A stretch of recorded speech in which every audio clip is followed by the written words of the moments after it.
Good day to you. Our scripture today is from Hebrews 4.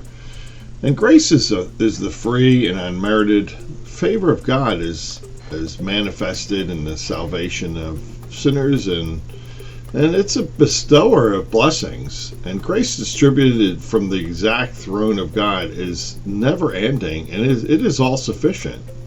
The writer of Hebrews said this: "So then, since we have a great high priest who entered heaven, Jesus, the Son of God, let us hold firmly to what we believe. The high priest of ours understands our weaknesses, for he faced all the same testings we do, and yet he did not sin. So let us come boldly to the throne of a gracious God.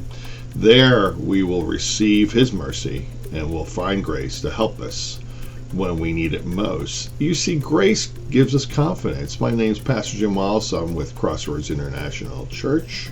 And today we want to remind you that grace like this gives us confidence. Many people live with the fear of disappointing others. I sure do. I don't know if you do.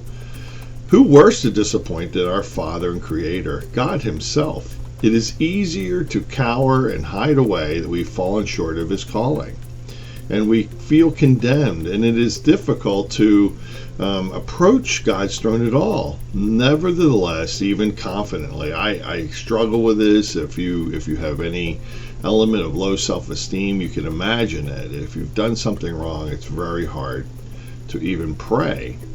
And we fall short according to God's ways and His laws, and it's not an excuse to ever give up.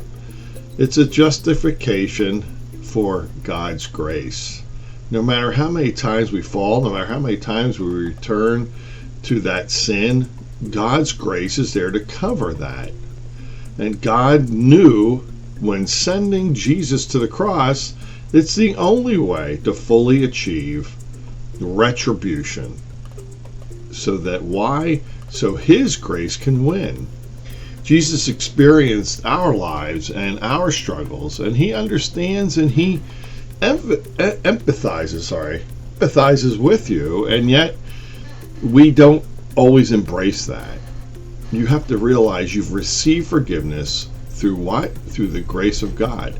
And no matter who you are, no matter where you've been, no matter where you are even now, you can approach the throne of God with confidence. Why?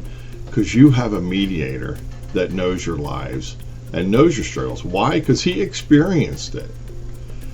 You may be shunned by earthly people, earthly leaders, all kinds of people of authority, but let me tell you that God welcomes you to come and abide with Him, to approach His throne with confidence, to approach His throne for the very grace you need to be in the business of victory and being an overcomer. I appreciate you listening, and I hope to see you next week when we continue looking at God's grace. Have a great day. Blessings.